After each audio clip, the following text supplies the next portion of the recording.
Hi, this is Aditya from Just Tutors, and in this video we are going to learn about light, shadows and reflections. So today we have 5 subtopics. First thing that we learn is how things are visible to us because of light. Then we will move on to luminous and non-luminous objects. We learn about shadows and pinhole camera as well. And at the end we learn about the images formed by a mirror and reflection. So let's start with how we are able to see things. Now, have you ever gone through this thought that how we can see the various objects around us? You may have noticed that we can see the objects in light, but we cannot see them in the dark.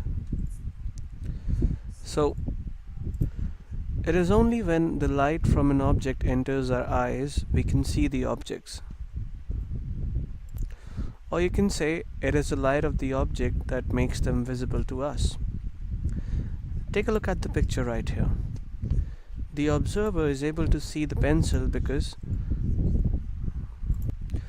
of the light ray that is reflected from the object and meets the observer's eyes. So we can conclude that things are visible to us because we have light.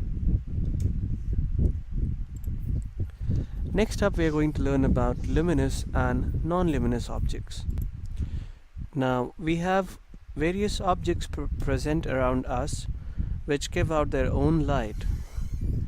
Some of these are the bulbs, candles. Live example would be the sun. So these kinds of objects are called luminous objects.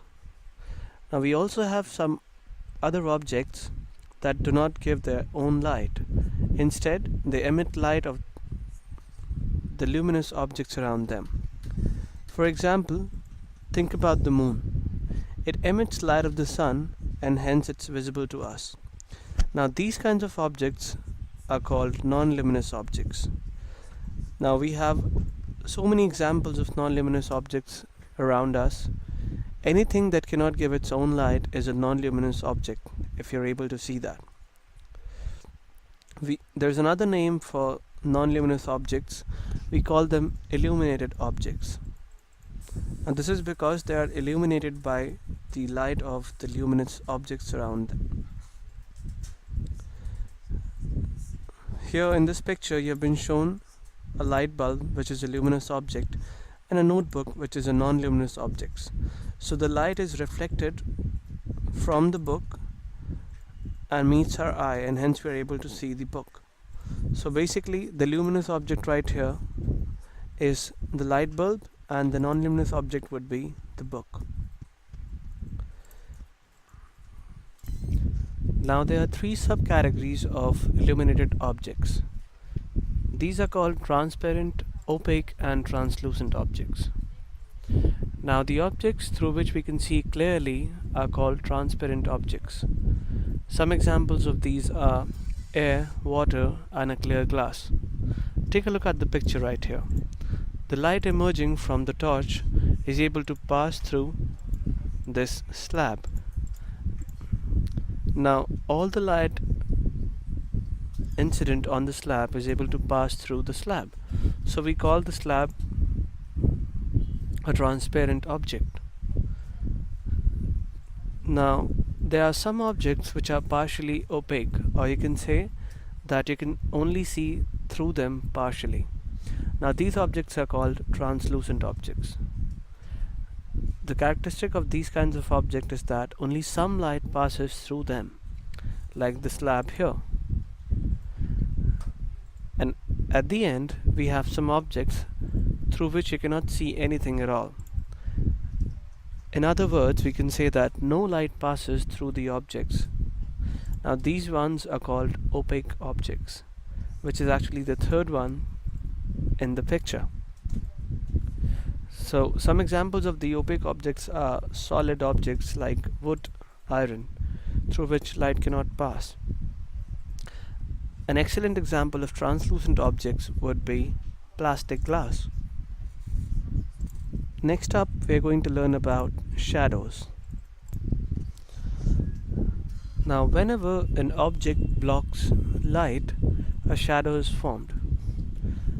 Now, an important characteristic of the objects forming shadows is that they must be opaque or translucent. The reason behind that is they should not allow the light to pass through them completely. A transparent object cannot form shadows because it lets all the light to pass through it. A very familiar example would be the birds in the picture right here. Now these birds are actually opaque objects, so that's why they can cast a shadow onto the ground, as seen. We human beings also have shadows because we are opaque objects. Next up is going to be the pinhole camera. Now a pinhole camera is a device which is used to create images of the outside space on the opposite side of the box. Now the image is able to form because of the rectilinear propagation of light, meaning the straight line motion of light. We've already learned about this, that light travels in a straight line.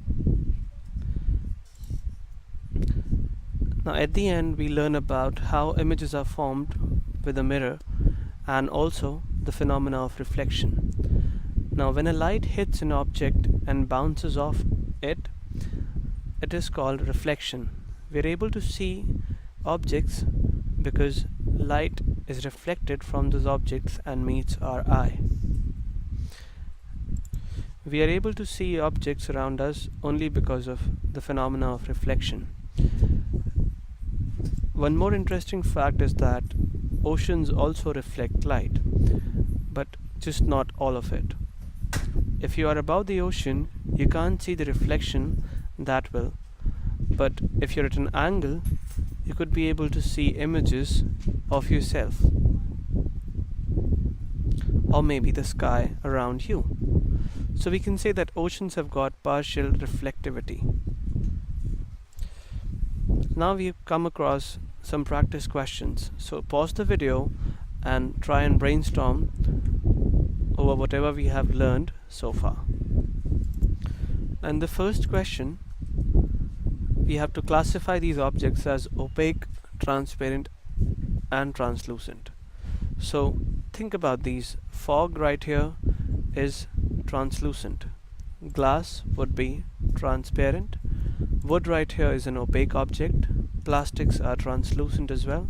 Smoke is translucent and water is transparent.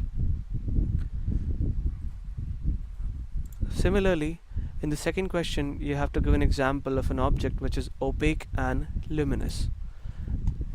Now this would be the object which cannot allow the light to pass through it but still gives its own light.